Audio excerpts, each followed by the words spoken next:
Buenas tardes a todos, estimados participantes. En la sesión del día de hoy vamos a analizar la gestión de personas. Formar un equipo de trabajo competitivo será siempre el objetivo principal de la gestión de personas. Toda empresa debe ser diseñada como para ofrecer oportunidades de trabajo donde desarrolle todo su talento, sea productivo y genere un ingreso de forma digna. Es importante siempre mencionar que al hablar de gestión de personas, nosotros hablamos del talento humano que formará parte de nuestra empresa u organización.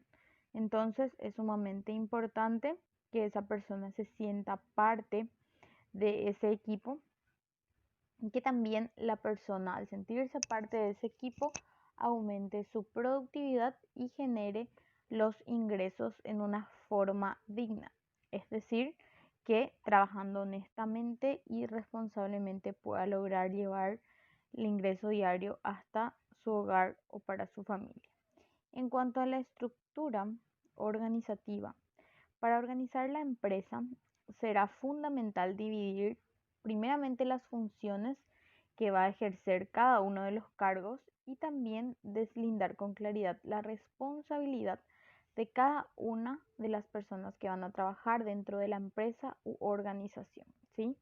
Entonces, al definir las funciones y las responsabilidades de cada uno de los colaboradores, nosotros llegamos a el diseño de un organigrama, ¿sí? Entonces, allí lo que hacemos es definir el nivel jerárquico de la empresa para cada área de gestión e identificar también los cargos que cada quien ocupa. Como observarán, está enumerado 1, 2, 3 y 4. En el punto 1 será la persona que puede ser, por ejemplo, un gerente general o el propietario de la empresa, ¿sí? Sería la persona con mayor jerarquía dentro de la organización. Por debajo de ella se encuentran las personas que tienen una relación de dependencia directa con el responsable de esa empresa, como pueden ser, por ejemplo, los gerentes de planta, los supervisores, ¿está bien? Dependiendo básicamente de qué tan grande o de qué tan pequeña sea la empresa u organización que ustedes están planeando formar. Y posterior a eso existe otro nivel de subjerarquía que sería en este caso los que están en relación directa con los segundos, es decir, con lo que ustedes ven en el organigrama 2, 3 y 4. ¿Está bien? Por ejemplo, en el 2 podría ser un jefe de planta y por debajo del jefe de planta pueden estar los operarios o las personas de control, ¿sí? Entonces, en este caso formamos el organigrama empresarial dependiendo de la jerarquía, ¿sí? De las personas. En este caso le define eso de acuerdo a sus funciones y a sus responsabilidades dentro de la organización. Posterior a eso, tenemos una estructura que se contempla en una tabla en la cual se determina la necesidad del personal. La necesidad del personal se subdivide de acuerdo a las áreas, por ejemplo, el área administrativa o el área operativa de producción. Los cargos, cada uno de los cargos.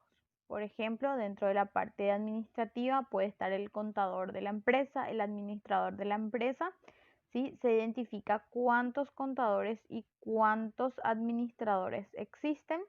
Posterior a la cantidad tenemos la contratación. Como en toda empresa, la contratación se puede dar tanto de forma permanente como también de forma temporal. Es decir, los funcionarios que permanentemente se encuentran en la empresa o que tienen un contrato de dependencia directa con la empresa. Pero también pueden existir personales que tienen una contratación mensual, semanal o diaria. ¿Está bien? Entonces, en este caso, se los debe registrar en la contratación temporal. En cuanto a la remuneración, es importante considerar tres aspectos, ¿sí?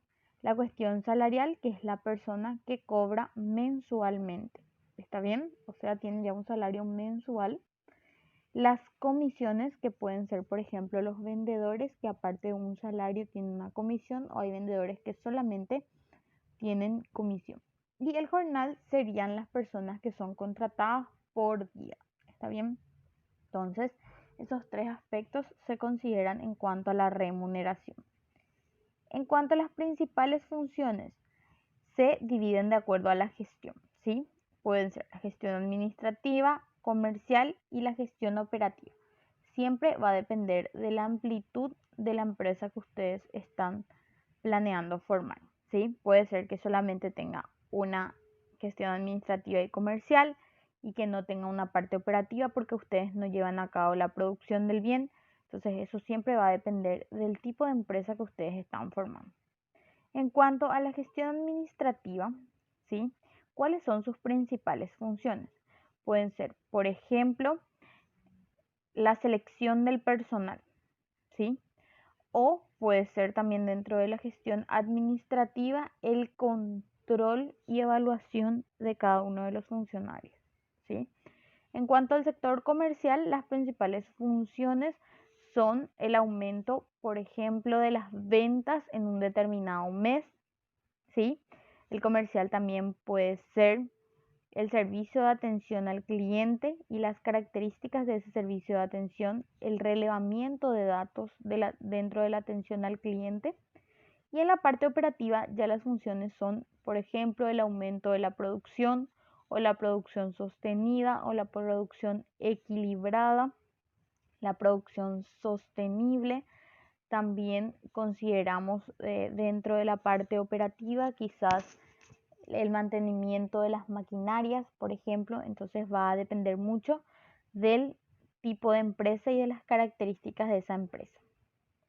En cuanto a los procesos de contratación, hablamos del reclutamiento y de la selección del personal. ¿A qué llamamos reclutamiento y selección? Son un conjunto de técnicas y procedimientos que están siempre orientadas a atraer y seleccionar candidatos que estén potencialmente calificados y que sean capaces de ocupar los cargos dentro de una organización. Cada cargo de la empresa debe ser llenado la ficha cuyo modelo se presenta más abajo. Es decir, que nosotros para hacer el reclutamiento y selección del personal debemos hacer, ¿sí?, un perfil de esa persona, ¿sí? ¿Qué es lo que buscamos en la persona que va a ocupar ese cargo? Entonces, para eso nos sirve básicamente esta ficha. Entonces, vamos a hacer el relevamiento del cargo, ¿sí? El perfil que debe tener en cuanto al perfil de esa persona. Nosotros hablamos de sus conocimientos, de la experiencia, de sus actitudes. Hablamos de la experiencia que debe tener esa persona para ocupar el cargo, obviamente dependiendo también de la relevancia que tenga ese cargo. También las actitudes de la persona, sus funciones, por sobre todo, que es muy importante, qué específicamente va a llevar a cabo esa persona dentro de ese puesto de trabajo, serían sus funciones. En cuanto a las funciones, podemos subdividirlas entre funciones primarias y funciones secundarias. También cuáles van a ser las condiciones de trabajo, es decir, por ejemplo, si esa persona va a necesitar hacer un tipo de esfuerzo, si no va a necesitar, si va a necesitar realizar, por ejemplo, actividades relacionadas al archivo o actividades relacionadas quizás a la parte operativa de la empresa. Entonces allí se van a necesariamente especificar cuáles van a ser las condiciones de trabajo que esa persona va a tener dentro del puesto. También la propuesta laboral que le da la empresa en cuanto a los días y horarios que la persona va a trabajar y por sobre todo también la remuneración que la empresa puede pagarle de acuerdo a ese perfil. Y el tipo de contratación, como les había mencionado, puede ser una persona permanente o, como vimos necesariamente más arriba, también puede ser una persona con contratación temporal. ¿Está bien? Y también la remuneración puede ser salarial si trabaja de forma mensual o permanente, comisionado en caso de, por ejemplo, los vendedores que pueden recibir salario más comisión o solamente comisión, y el jornal si la persona va a trabajar por día. Entonces a eso nos referimos con las remuneraciones y el tipo de contratación. Al hablar netamente ya de una vez que esa persona se encuentre trabajando y todas las personas que trabajan dentro de la organización deben tener una evaluación de desempeño, ¿sí? Al hablar netamente de una evaluación de desempeño, nosotros hablamos netamente que es recomendable aplicar una evaluación de desempeño antes de los 60 días de la contratación para verificar si la decisión de la contratación del personal fue acertada, o sea, si ese personal está cumpliendo cabalmente con sus funciones, ¿sí? O sea, si es idóneo para el cargo. Puede ser entonces aplicable en cualquier momento, también con el objetivo de realizar unas promociones internas del personal, es decir, que el personal ascienda dentro de la organización, ¿sí? Entonces, eso también es muy importante. Como mínimo, una vez al año se deben realizar la evaluación a todas las personas que trabajan dentro de la empresa, es decir, a todo el equipo de trabajo. En cuanto a un modelo de ficha de evaluación de desempeño, tenemos primeramente la identificación del evaluado, es decir, su nombre, su apellido, su número de cédula, el cargo que ostenta esa persona, la fecha en la que ingresó y el área en el cual se desempeña. ¿Está bien? Es muy importante para identificar exactamente a la persona que está siendo objeto de evaluación. En cuanto a lo que se evalúa dentro de ese desempeño, nosotros podemos ir calificando con un puntaje del 1, que sería pésimo su desempeño, al 5, que sería excelente en cada una de las casillas de acuerdo a los criterios. Recuerden que nosotros siempre cuando hacemos evaluaciones o cuando diseñamos necesariamente una estructura tenemos que tener criterios. ¿Qué son los criterios? ¿Qué es lo que voy a tener en cuenta? ¿Está bien? Los puntos a tener en cuenta son criterios. Recuerden que ustedes están terminando la tecnicatura, entonces también necesitan tener términos técnicos o conocer términos técnicos. Entonces hablamos de criterios de evaluación. En este caso serían la autogestión, ¿sí? Si el personal es pésimo, entonces va más cerca del 1, o si se desempeña mal, va más cerca del 1, y si se desempeña bien, va más cerca del 5. Entonces podemos marcar, por ejemplo, con una X. En cuanto a la calidad de su trabajo, si es bueno o si es malo. En cuanto a la creatividad, el otro criterio sería el relacionamiento, es decir, cómo se lleva con sus compañeros de trabajo.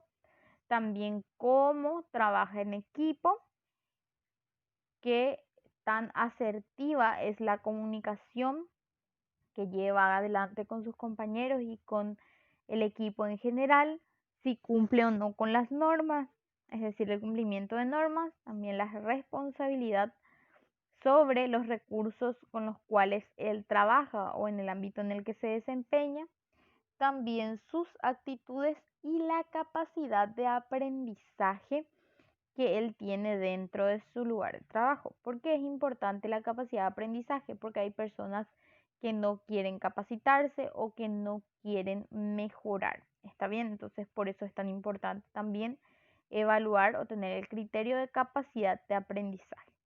Posterior a ello, tenemos las características de la persona que realizó la evaluación, es decir, del evaluador.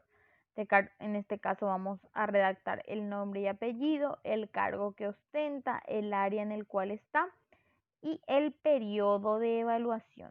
Por ejemplo, si se llevó a cabo en qué fecha en concreto y por cuántos días, o si se lo hizo solamente en un día, entonces se aclara el periodo en el cual se llevó a cabo la evaluación.